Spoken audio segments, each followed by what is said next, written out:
Nyagasani Yezu nabane namwe. Amagambo yo mu Ivanjiri ntagatifu uko yanditswe na Yohani. Nahabwe ikuzo Nyagasani.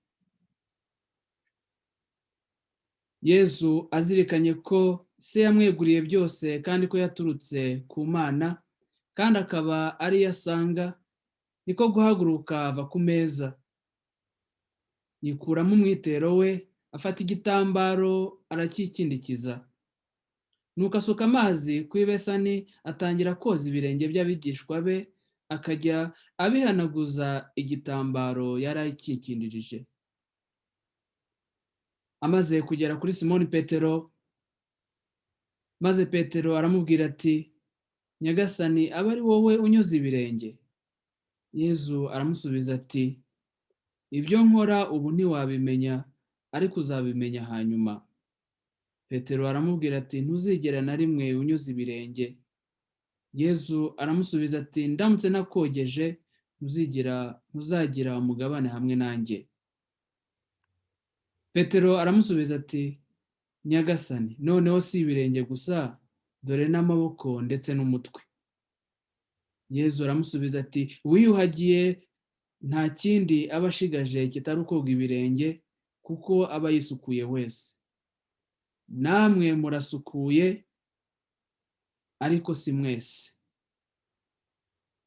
Yari azi neza uri bumugambanire, bituma avuga ati, mwese ntimusukuye. Amaze kuboza ibirenge no gusubizamo umwitero we, asubira ku meza arababwira ati, aho mwumvise ibyo maze kubagirira, munyita umwigisha na Nyagasani, ni koko muvuga neza kuko ndi we. Ubwo rero mbogeje ibirenge, kandi Nyagasani n'umwigishwa, ndi na Nyagasani n'umwigishwa, namwe murajye mwozanya ibirenge ubwanyu. Ni urugero mbahaye kugira ngo uko nabagiriye ariko namwe mujye mugirirana ubwanyu. Iyo ni Ivanjiri ntagatifu.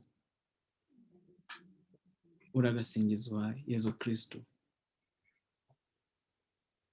Bavandimwe, Roho Mutagatifu atumurikire muri iyi nyigisho dutangiye.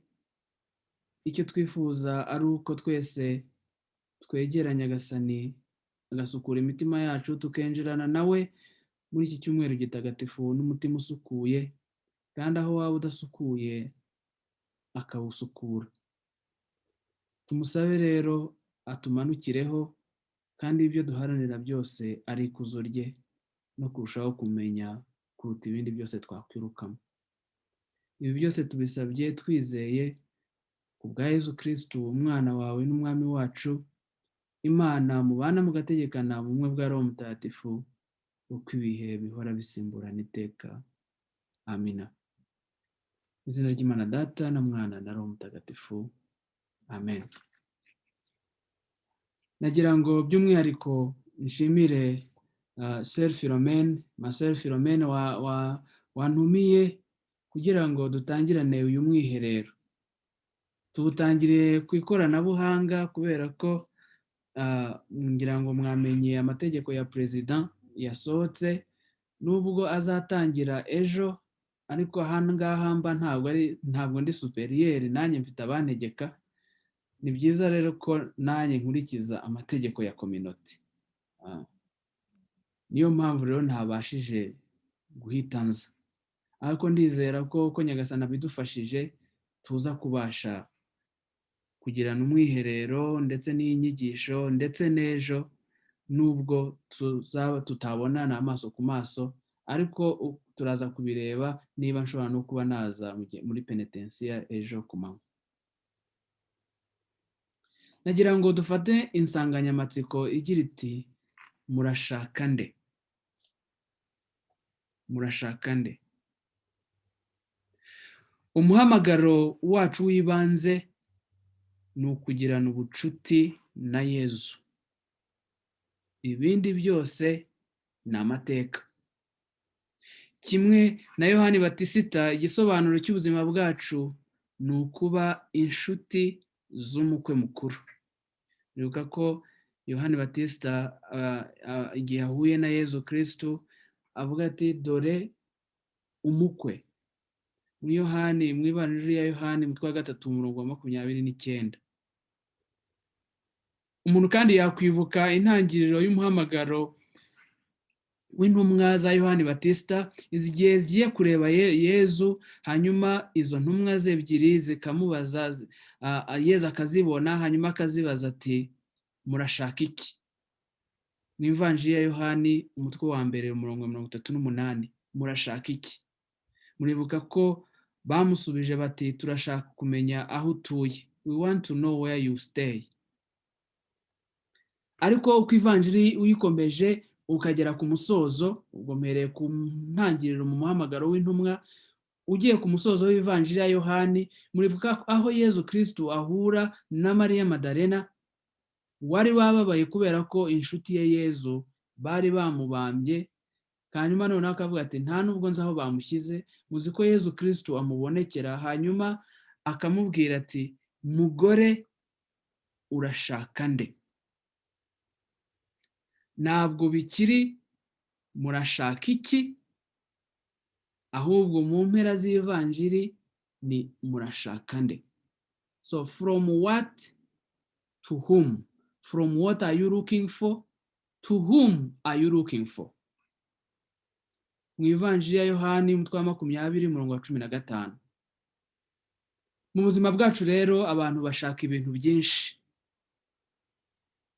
Benshi bashaka ubumenyi, bashaka insinzi, bashaka imyanya, bashaka amafaranga, imyidagaduro, iterambere, kwamamara.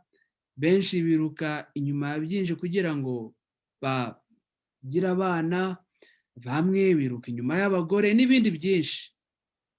Ariko ubuzima bwacu nk'abakristo, noneho by'umwihariko ubuzima bwacu nk'abihaye Imana, ni uko tuva muri ndashaka iki tukajya muri ndashaka nde.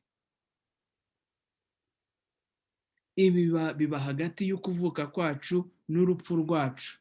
Iyo usubije amaso inyuma, cyangwa se niba warigeze ujya aho basoma misa yo gushyingura, cyangwa se barimo bibuka umuntu witabye Imana, icyo bavuga ni uko yabayeho hagati y'igihe avutse n'igihe apfiriye. Ndashaka nde rero iba hagati muri ubwo buzima y'ubukuvuka no gupfa. Ugira amahirwe rero nuva muri byinshi ashobora kwirukamo, hanyuma akamenya uwo ashaka ari we Yezu Kristo. Nka Yezu igihe yahuye na Mariya Madalena akamubwira ati urashaka nde? Kubaho ni inshingano kandi ni ubutumwa.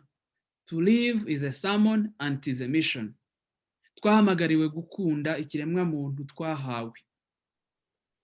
Uru rukundo rugaragarira by'umwihariko mu batoya ndetse mu bafite intege nke. Urukundo kandi benshi bashobora kurwitiranya n'amarangamutima. Amarangamutima ntabwo ari urukundo. Urukundo mu gisobanuro ni uko ari igikorwa cyo kwifuriza undi icyiza, uwo ari we wese ukamwifuriza icyiza kandi ukagira icyo ubikoraho gifatika. Urwo ni rwo rukundo ruzima. Ibyo rero birenga amarangamutima, kuko ushobora kugirira amarangamutima umuntu ntugire icyo ukora gifatika. Urukundo, la définition de l'amour, it's to wish the good of the other and to do something concrete about it.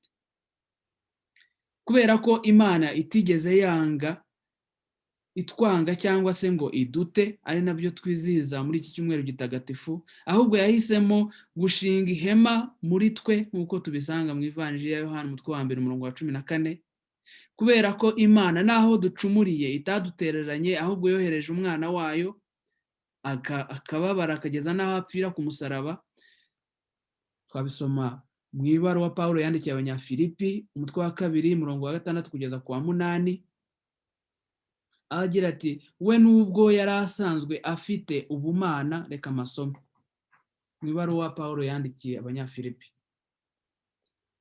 agira ati nimugire mu mitima yanyu amatwara ahuje na Yezu Kristo ubwe, nubwo yari afite imimerere imwe n'iy'Imana, ntiyagundiriye kureshya nayo, ahubwo yahinduye ubusabusa, yigira nk'umugaragu, maze mu migirire ye agaragaza ko ari umuntu.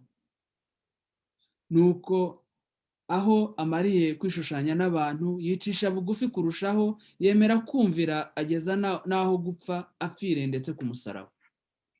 Ngurwo rwa rukundo rutari urwo mu magambo gusa, rwifuriza undi icyiza, rukagira n'icyo kibikoraho gifatika.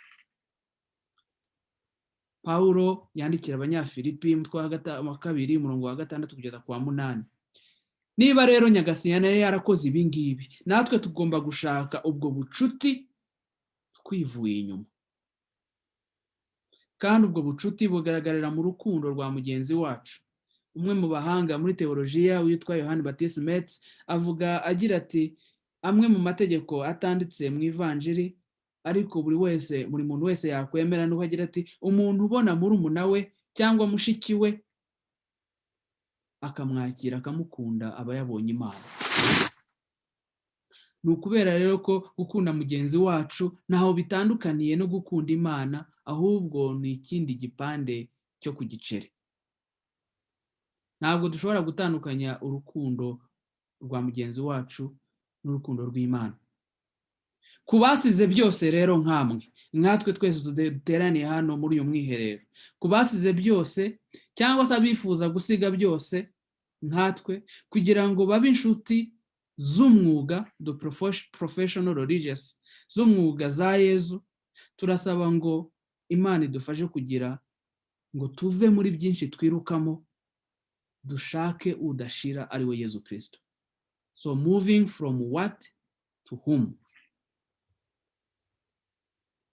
Dusabe kuba natwe twagira ya magambo ya Yobu, amagambo Yobu yandika mu gitabo cye umutwe wa 42 umurongo wa 5, aho agira ati, ubundi najyaga nkubwirwa mu nkuru, none nakwiboneye n'amaso yanjye. Niyo mpamvu nicumuje ibyo navuze, nabyihannye, nicara mu ivu no mu mukungugu. Umuntu rashobora kuva mu byo yirukamo byinshi akagera mu gushaka Nyagasani, aho ageraho avuga ati, ntabwo nkunda Nyagasani kubera ibyo bambwiye, ahubwo nkunda Nyagasani gukorera ko giye twahuye. Ibyo abarokore bajya bakunda kuvuga ati, ese waba warakiriye Nyagasani Yezu Kristo nk'umukiza n'umucunguzi? Urugendo rwo kuva mu byo twumvise abandi bavuga kuri Yezu, tubisanga muri ya baruwa nkuru encyclique Papa Benedicto wa 16 yanditse mu ibaruwa ye ya mbere, aho agira ati, kuba umukristo ntabwo biva mu buryo bwo guhitamo, ntabwo ari imyitwarire gusa, nta nubwo ari igitekerezo cyo hejuru kitagize icyo gihuriyeho n'ubuzima, ahubwo ni uguhura n'umuntu uhindura ubuzima kandi akabuha icyerekezo. Muri ya baruwa ye Deus Caritas Est, muri paragrafe ya mbere nuko yandika, hanyuma agakomeza agira ati, uwo muntu ni Yezu. Bavandimwe rero nkunda, tugiye kwinjira muri iki cyumweru gitagatifu, turasaba ingabire yo gushyira ku ruhande byinshi twirukamo, tukegera Imana. Yo yonyine ishobora guhaza ibyifuzo byacu. Niba hari umwe muri mwebwe waba warasomye cya gitabo cya Mutagatifu Agustini, Les Confessions, muzi ko atangira agira ati, nirutse muri byinshi, ariko naje gusanga nta kintu na kimwe gishobora guhaza atari ukuba muri wowe Nyagasani. My heart is restless until it rests in you. Iyo Mana rero niyo Mana twamenye muri Yezu, we wemeye ingaruka zo kutwita abasangira ngendo. Ibyo nakwita les compagnons ou les compagnes. Kuba Nyagasani yashobora kudutumira ngo tumukurikire nk'abihaye Imana,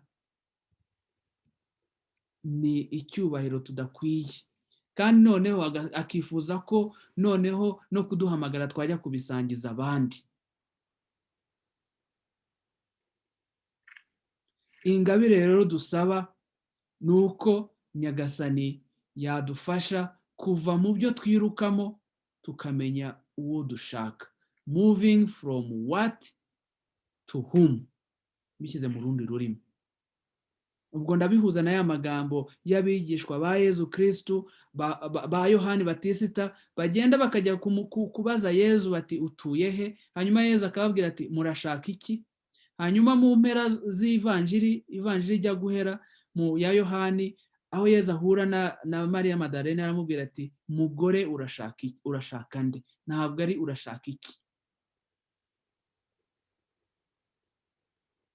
Nigeze kujya ku butaka butagatifu i Yeruzalemu, hanyuma ngira amahirwe yo kujya i Kafarinawumu, aho abapadiri b'Ababenediktini bafite kiliziya y'aho Yezu yatuburiye imigati.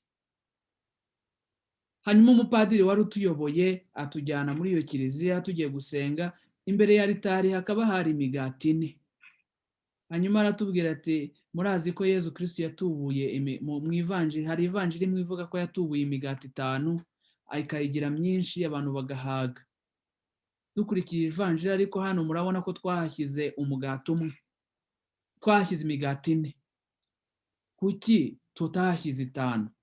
Twese rero turavuga tuti hano haza abantu benshi b'abakerarugendo cyangwa se bashaka Imana, ushobora kuba hari umwe waje hano ashonje akarya umugati wa 5.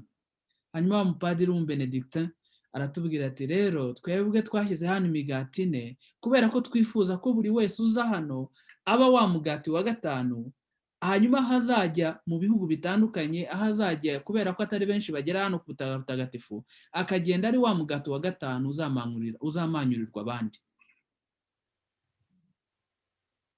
Bavandimwe nkunda, nous sommes le 5e pain, nous sommes le 5e évangile yo kumanyurirwa abandi niba twarahuye na Yezu Kristo. Mu cyumweru cya gatatu cy'imyitozo ya roho ya Mutagatifu Inyasi wa Loyola, dusaba inema kuri bamwe bashobora kuba barakoze iyo myitozo ya roho, les exercices spirituels. Inema dusaba, ingabire dusaba muri kiriya cyumweru cya gatatu, tugira tuti Nyagasani uduhe kugira intimba ndetse no kugira impuhwe no kumva uburemere bw'ibyaha byacu, kuko umwami wacu ari mu nzira ijya ku musaraba kandi yazize ibyaha byacu. Tugiye kwinjira muri kino cyumweru gitagatifu, ngira ngo iyo ngabire twayisaba, kugirira intimba y'icyaha cyacu, hanyuma no kugirira impuhwe abokamwe n'icyaha, hanyuma no kugendana na Yezu Kristo. Mu gihe rero kwinjira muri iki cyumweru gitagatifu turasaba iyo ngabire, iyi ngabire ariko ntabwo tuyisabira gusa, turayisabira ndetse n'abandi. Ubwo nigisha Abanyarwanda, twebwe iwacu twabonye twabonye ingaruka z'icyaha, twahuye na shitani igenda n'amaguru. We shook hands with the devil. Twakozwe ku mutima cyane n'uburozi buturuka ku cyaha. Icyaha cyasize benshi ari imfubyi n'abapfakazi. Kuri benshi cyasize abatagira ababyeyi. Icyaha cyatumye bamwe baba impunzi barorongotana mu bihugu bitandukanye. Icyaha twakibonye kigenda n'amaguru mu Rwanda. Icyaha rero ni ikiyobyabwenge. Icyaha gishaka kutwumvisha ko twihagije, cyangwa se ko Imana twazayumva undi munsi. Tuti ubu aka ni akanya kanjye, reka niryohere. Making God superfluous or secondary. Icyaha kikaganisha ku kwanga abandi no kwangiza abandi no kubakoresha kubera ko dushaka inyungu zacu. Ubu ni bwo buryo umwe mu bahanga w'Umudage witwa Karl Rahner avuga ati aha niho twumvira ingaruka z'icyaha cy'inkomoko, kuko icyaha cy'abandi kitugiraho ingaruka. Iwacu mu Rwanda twarabibonye, ubu utarabibonye yaba yigiza nkana. Icyaha n'ikimwaro cy'abandi cyatugizeho ingaruka, buri wese mu Rwanda. Ubwo rero twinjiye muri kino cyumweru gitagatifu, ni byiza ko natwe dushobora no gutekereza ku cyaha cyacu n'ingaruka cyaba cyaragize ku bandi. tugasaba ndetse kandi tukagendana na Yezu mu kababaro ke, tuzi ko ibyaha byacu bikomeza kumujyana ku musaraba. Turasaba kandi no kumenya ko benshi baterana bahurijwe n'Ukarisitiya, ibyo twibuka ku wa kane mutagatifu muri iki cyumweru tugiye kuzatangira. Rimwe na rimwe bahita bamwibagirwa, bakibagirwa ko basangiye nawe ku meza matagatifu, hanyuma bakamera nka Yuda bakajya kumutanga. Bashobora kutajya gutanga amafaranga cyangwa guhamagara bamwe mu Bayahudi ngo baze bamutware, ariko tubikorera abandi. Ibikorwa by'umwijima, ibikorwa byo gusebanya, ibikorwa byo kugira ishyari, ntitwishimire ko abandi bateye imbere, cyangwa se tugasuzugura abandi kuko twumva ko tubarusha ubwiza cyangwa ubwenge n'ibindi. Ibyo byose ntabwo bitandukanye n'ibyo bamwe bakoze ku wa kane mutagatifu. We are also the people of Holy Thursday. Amateka ya Yuda Iskariyoti rero nawe tuzirikana muri iki cyumweru mutagatifu, aduhamagarire kwicisha bugufi, kuko natwe mu ngero zitandukanye twabaye Yuda Iskariyoti. Dushobora kwihakana Yezu. Burya kandi ibyo twibuka ku cyumweru cya Mashami ejo bundi ntabwo ari ibyabaye mu mateka ya kera, n'ibyo tubamo. Rimwe na rimwe tuba twanezerewe twumva ko Yezu Kristu ari umwami n'umukiza w'imitima yacu, turirimba hozana hozana, ariko hashira akanya gatoya tukaba natwe turi mu bamubamba. Cya kivunge rero cyo ku cyumweru cya Mashami ntabwo ari ikivunge cy'imyaka 2000 ishize, ni ikivunge cyacu. We are also the people of Palm Sunday. On the one hand, we are praising Jesus, singing Hosanna, and shortly afterwards, we are crucifying him in the way we deal with other people. Iki cyumweru gitagatifu rero natwe kidufashe kubitekerezaho. Turasaba ingabire kandi yo kugira impuhwe. Muri ya myitozo ya mutagatifu Inyasi wa Loyola mwumvise ko dusaba ingabire yo kumenya uburemere bw'icyaha byacu, ariko no kugira impuhwe. Impuhwe zigaragarira mu buryo twita ku badafite amahirwe nk'ayo dufite, abakene. Mu Kinyarwanda turavuga ngo inshuti nyanshuti uyibona mu byago. Natwe nk'inshuti z'umukwe mukuru w'ubuzima bwacu, icya mbere muri iki cyumweru gitagatifu ntabwo ari ukurangamira gusa umusaraba ku wa gatanu mutagatifu, cyangwa se umusaraba dufite mu cyumba iwacu, cyangwa se uwo twambaye twahawe dusezerana, cyangwa se dufite mu gatuza iwacu. Ibyo ni byiza ariko ntibihagije. Kugira ngo Pasika yacu igire ireme n'uburemere, tugomba gushakira Yezu mu bana bafite imirire mibi. Gushakira Yezu mu bana bagiye kuryamira ijoro batabonye icyo kurya. Mu bakobwa bagiye kwigurisha kuko babona batabikoze barumuna babo batari bubashe kugira icyo kurya. Tugomba gushakira Yezu muri ba babyeyi babuze ababo mu ntambara n'itsembabwoko, cyangwa se COVID-19. Abadafite umwana ujya kubazanira amazi kuko babuze urubyaro, cyangwa se babuze abana babo mu mahano twagize iwacu mu Rwanda. Nta muntu ushobora kwizihiza Pasika nyayo atabaye umukene ku mutima. Abihagije, abirasi, abakeka ko bafite byose, abasuzugura abandi, ndetse abumva ko badakeneye ndetse n'Imana, abo nta Pasika bazagira. Abakene gusa, abashonje, abakeneye umuntu uza kubahumuriza, uwo muntu azaza.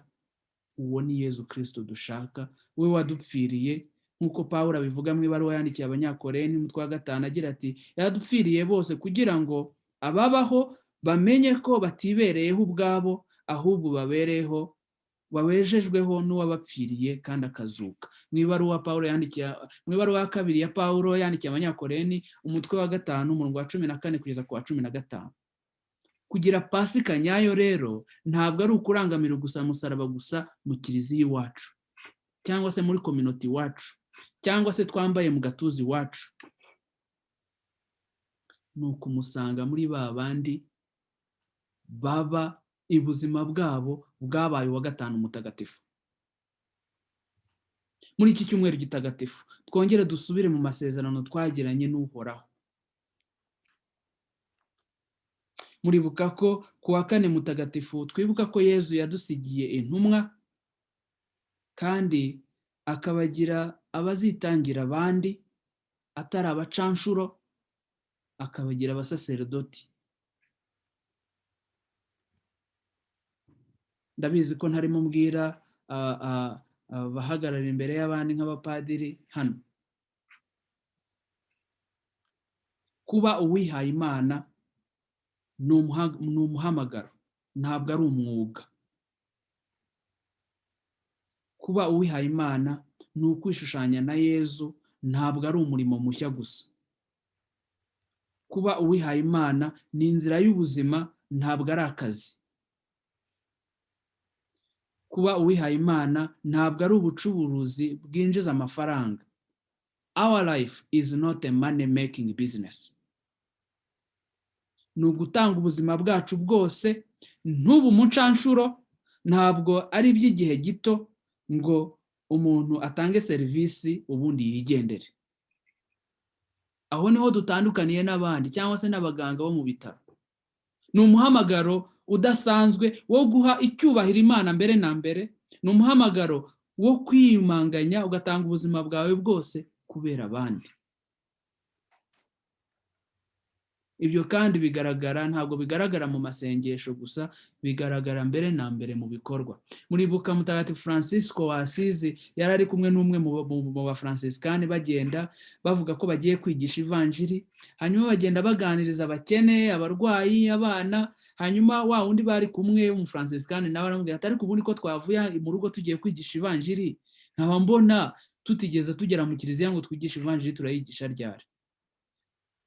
Francisco wa Asizi araceceka, arangije aramubwira ati nagira ngo nkwibutse ko ibyo twagiye dukora byose mu kuganiriza abakene, mu kwegera abana, imfubyi biriya byose ni ukwigisha ivanjiri. Hanyuma hari umwe mu bandi bapadiri wigeze koherezwa na musenyeri we ahantu batari bafite amazi, hari hakennye cyane. Hanyuma umupadiri atangira kwinunuba, kwidoga, ajya kureba musenyeri ati ariko ubundi ko ngenzi ko wampaye ubupadiri ukajete ordone kugira ngo nsome misa, ntabwo wigeze unyohereza kugira ngo njye kubaka za bohoro cyangwa se amariba. Hanyuma musenyeri araceceka, arangije aramubwira ati nagira ngo nkwibutse ko burya na batisimu ari water project. Bavandimwe rero, ubuzima bwacu ntabwo ari uguhagarara kuri alitari gusa, kuko ushobora no kumenyekanisha Yezu Kristo utahagaze kuri alitari. Benshi barabikoze. Turebere ku rugero rw'umuhiri wacu, ngiye niko mwita Felicite Niyitegeka. Mu ibaruwa yo kwizihiza isabukuru y'imyaka 160 y'urupfu rwa Mutagatifu Yohani Maria Vianney, Papa Francisco yandikiye abapadiri bose agira ati muri sosiyete n'imico turimo hari benshi bumva ko badashobora kuba bafata inshingano zihoraho. Tugomba rero kuzirikana kwakira abantu badatinya gusezerana ubuzima bwabo bwose, bakabuha Nyagasani kandi bakabuha kugira ngo bitangire abandi.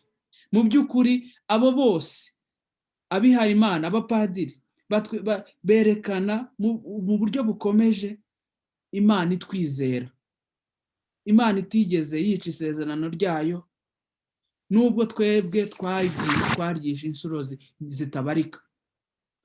Muri ubu buryo rero twishimira ubudahemuka bw'Imana. amasezerano y'umubikira cyangwa se w'ihaye Imana ya burundu aba yerekana ubudahemuka mbere na mbere bw'Imana, ikomeje kutwizera no kutwiringira nubwo twaba turi abanyantege nke, kandi ikaduhamagarira kugira ngo natwe tujye gutanga icyo cyizere.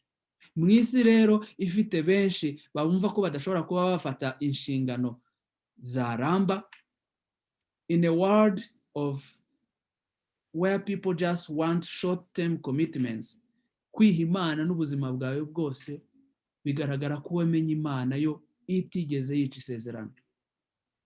Muri iki cyumweru gitagatifu rero bavandimwe, dusengere, ndabasabira mwese ngo dukomeze kuba inshuti ya za Yezu atari mu gihe gito.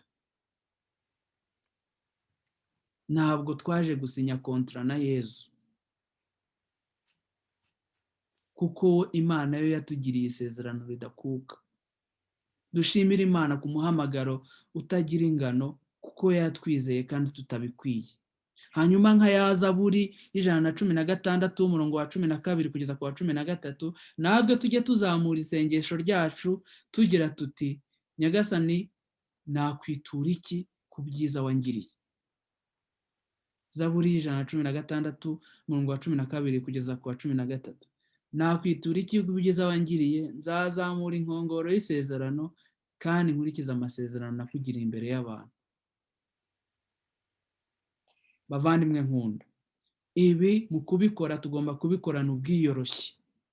Ubwo Joseph Louis Bernardin yahabwaga isakramento ry'ubwepiskopi, nabyiza kubivuga ko ejo iwacu mu Rwanda twagize umwepiskopi mushya. Uwo Musenyeri Louis Bernardin yaje no kuba kardinali wa Chicago. Ubwo rero bari mu nzira, bari muri procession mu mutambagiro bagana kuri aritari, nyina wari wicaye hafi imbere mu ntebe z'imbere yaramuhamagaye amushyira ku ruhande mbere y'uko uwo muhungu we ajya kuri aritari. Hanyuma nyina aramwongorera aramubwira ati: mwana wanjye, genda neza muri Nyagasani, ariko ntugaragaze ko wishimye cyane nk'aho wirata kuruta abandi, kuko jyewe wakubyaye ndakuzi, uri umunyantege nke, watowe kubera ubuntu bw'Imana. Ujye rero wibuka ko washyizwe ku ruhande kubera ko Imana igukunda, ariko ntabwo washyizwe hejuru y'abandi. Set apart but not set above. Biroroshye ko twebwe twihaye Imana dushobora gutekereza ko turi ibitangaza kurusha abandi. Remember, set apart but not set above. Mu buzima bwacu rero nk'abihaye Imana tujye twibuka izi nshingano twahaye tutabikwiriye. Uwihaye Imana arakenewe kugira ngo yinjire muri iki gihe, arakenewe kugira ngo yinjire mu nyubako irimo gushya, kugira ngo azimye umuriro uyirimo. To be like first responders, aho kugira ngo ahunge.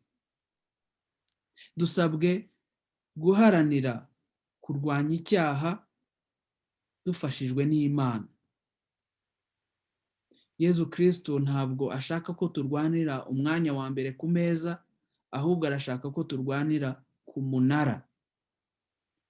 Ntashaka ko turwanira ku meza umwanya wa mbere. Niba hari umwanya wa mbere tugomba kurwanira ni umwanya wo ku munara, hahandi hagoye kugera, hahandi benshi batifuza kujya kubera ko hagoye. Aho niho nakwita koza ibirenge, muri rya tegeko Yezu Kristo aduhaye: ibyo mubonye nkora namwe mujye mubigirirana. Ntitukarwanire rero kwicara ku meza ya mbere, ahubwo twicare kurwanira ku munara. Turwanire kugera ku munara aho benshi badashaka kujya. Ubwo dutangiye kino cyumweru gitagatifu, twibuke neza ukuntu mu isezerano rya kera umuherezabitambo yambaraga igishura, icyo twakwita chasuble muri iki gihe. Hanyuma ku rutugu rw'ibumoso habaga hari amazina 6 y'Abayisiraheli, y'imiryango y'Abayisiraheli. Hanyuma ku rutugu rw'iburyo hakaba hari andi 6. Murazi ko yari imiryango 12. Akagenda akabatura Imana ku mazina yanditse ku gishura cye. icya mbere ntabwo bwari ubwiza bw'igishura nk'uko tubibona muri iki gihe muri za shazibure nyinshi, ntabwo mbirwanya ko ziba nziza. Icya mbere yari ayo mazina yanditse ku gishura. Bavandimwe nkunda, ndagira ngo nanjye mbasabe, igihe mugiye mu isengesho mujye mujyana ku ntugu zanyu amazina y'abana ba Nyagasani, mubinjize muri iki cyumweru gitagatifu, mwandike amazina yabo ku mitima yanyu, muyature Nyagasani. Hariho benshi batabona aho bagana. Tube rero abaherezabitambo mu buryo bwacu, twandike amazina yacu ku ntugu zacu n'izigishura cyacu, tuyashyire Nyagasani. Kuri benshi babogamiwe n'ibibazo by'ubuzima, kuri benshi batabona aho bagana, kuri benshi badafite akazi, nka wa muherezabitambo natwe tubyandike ku ntugu zacu, tubishyire Nyagasani. Iyo Pasika izaba itandukanye. Mu muhamagaro wacu nk'abihaye Imana duhamagariwe kumenya ko nubwo bishoboka kuba nka Simoni wa Sirene, muzi ko mu ivanjiri ya Mariko Simoni wa Sirene afasha Yezu gutwara umusaraba, ngira ngo murabizi. Ndetse muzi ko dukunda no kwishima iyo turimo tuvuga wa munyasamariya mwiza w'impuhwe wafashije wa muntu wari wakubiswe n'abajura kuri wa muhanda wa Yeriko. Byose ni byiza, ariko nagira ngo mbabwire ko bidahagije. Ikibuze yaba kuri Simoni wa Sirene cyangwa se kuri wa munyasamariya w'impuhwe, nuko biduhamagarira ko kumenya ko hari igihe tugomba guhaguruka tukarwanya akarengane aho komora ibikomere gusa. Komora ibikomere ni byiza, ariko tugomba kurwanya ko hakomeza kuba ibikomere. Tugomba gusuzuma impamvu zituma abantu bakubitwa mu nzira za Yeriko cyangwa se bikorera imisaraba ya buri munsi. Hari abantu benshi ubuzima bwabo buhora ari uwa gatanu mutagatifu. Ntabwo rero bihagije kubomora gusa, ahubwo tugomba gushaka umuzi utuma bakomereka. Donc kuba Simoni wa Sirene ni byiza, kuba umunyasamariya w'impuhwe ni byiza, ariko ntibihagije. Twibuke ko mu gihugu cyacu hari abakristu benshi batigeze bicara ngo bashishoze, ngo bange cyangwa se banyomoze abategetsi bababwira ko bashobora kuba bavutse ubuzima bw'abandi, ngo babyange. Ni byiza kugira impuhwe, ariko ni byiza ko ntibihagije. Data yigeze kumbwira ati, mwana wanjye Marcel, kugirira umuntu impuhwe utiteye ku miterere ya sosiyete imugira impamvu yo kugirirwa impuhwe, ni ukuba umunyamarangamutima, ntabwo ari ugukunda. Ni ngombwa rero kugira impuhwe, munyumve neza, ariko ntibihagije. Mu yandi magambo, iya gatanu mitagatifu myinshi ntabwo tugomba kuyifuza. Kuri benshi Yezu yaraje kugira ngo tugire ubuzima kandi tubugire busagambe. Mu ivanjiri ya Yohani umutwe wa 10 umurongo wa 10. Ibi nibyo umwe mu bahanga muri teolojiya yandika agira ati, abantu ni imirimo Imana ivugiramo amateka yabo, abantu bazima. People fully living are the works with which God tells his story. Edward Skirebex. Mu gusoza rero bavandimwe nkunda, mu kwitegura kwinjira muri iki cyumweru gitagatifu, reka twumve amagambo ya Yezu utubwira ati, mugore urashaka nde?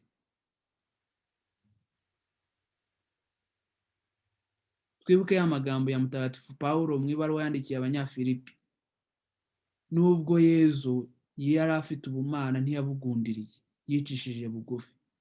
Natwe tube aboza ibirenge abandi. Tuzabizirikana ku wa 4 mutagatifu. Hanyuma noneho nka mutagatifu Inyasi wa Loyola twibaze tuti, Nyagasani warankunze, ariko se jyewe nagukoreye iki? nyagasani warankunze, ariko se jyewe ngukorera iki? Nyagasani warankunze, ese jyewe nzagukorera iki? Urebe ko atari kuvuga ngo nifuza iki, nzagukorera iki?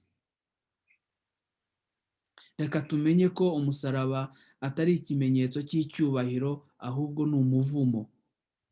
Yezu yasangiye umuvumo wa muntu, ni umuvumo watewe n'icyaha.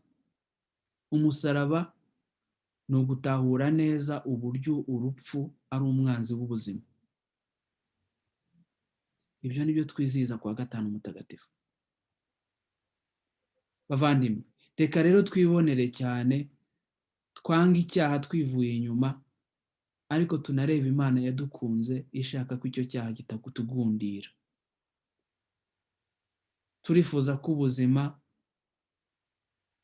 urupfu n'izuka bya Yezu Kristo bidushyiramo umudendezo wo kwinjira mu rugamba rwo guharanira ko abandi babaho kandi bakagirirwa imbabazi. Twebwe dukurikira Imana itanga amahirwe ya kabiri. Imana, un Dieu qui donne une deuxième chance.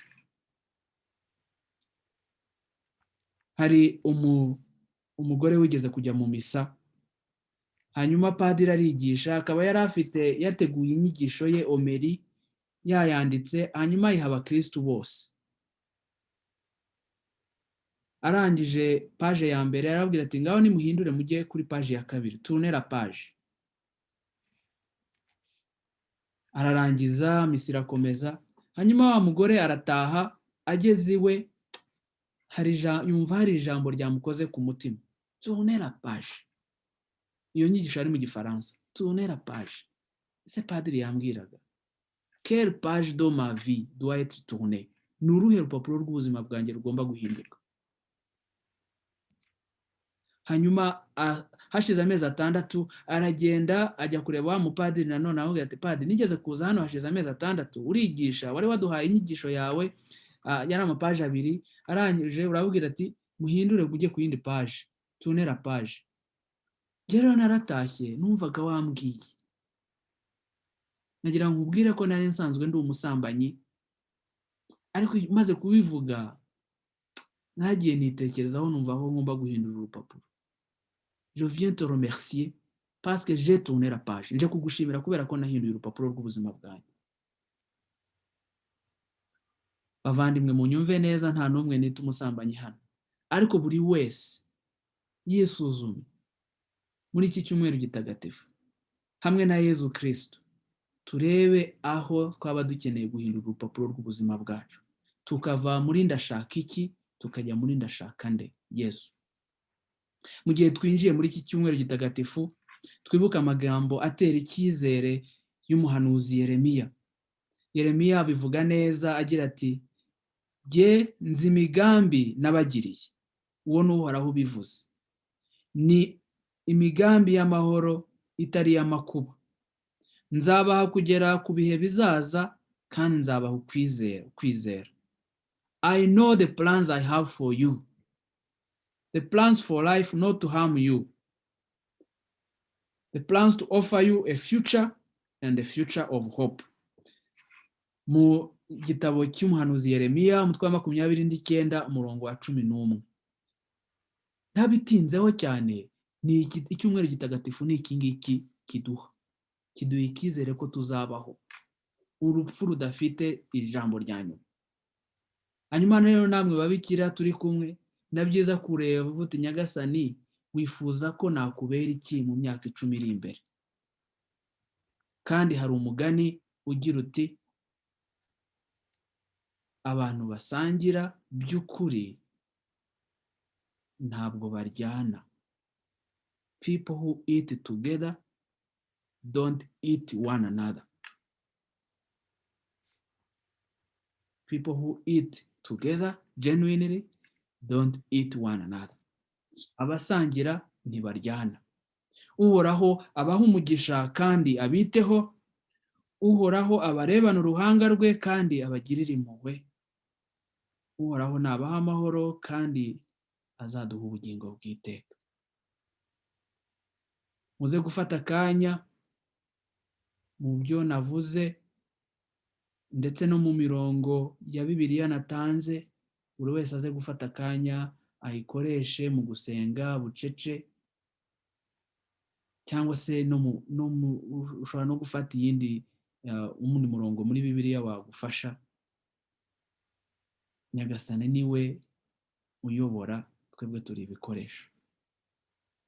Kadusabe umubyeyi Bikira Mariya wadusuye i Kibeho, hanyuma aze adufashe kurushaho kwegera umwana we.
Thank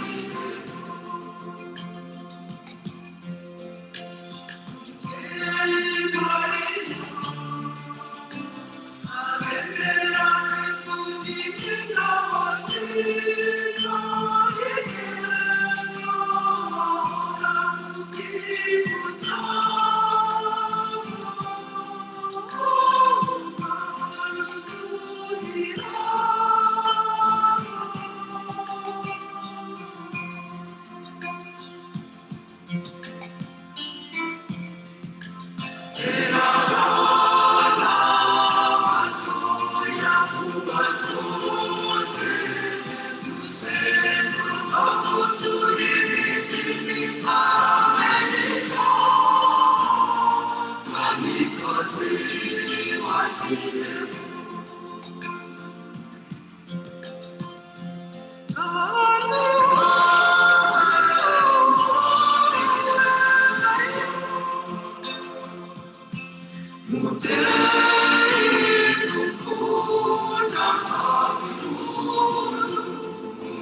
bavandimwe nkunda, byavuzwe ni byinshi ariko Nyagasani ndazi ko ari we ukora ku mitima. Muze gufata akanya umugoroba urebe pasaje ebyiri, imwe mu mirongo ya Bibiliya yaba yagufashije, cyangwa se mu kindi naba navuze waba wifuza kuza kugarukaho kizagufashe mu isengesho ry'uyu mugoroba mbere y'uko ujya kuryama ndetse n'ejo. Hanyuma ndaza kuvugana, sinzi niba hari ikibazo, ubundi ndaza kuvugana ndetse na Sœur Philomène turebe uko gahunda y'ejo imeze. Nasana abaho umugisha bakomeze, kandi nanjye mbasabye isengesho.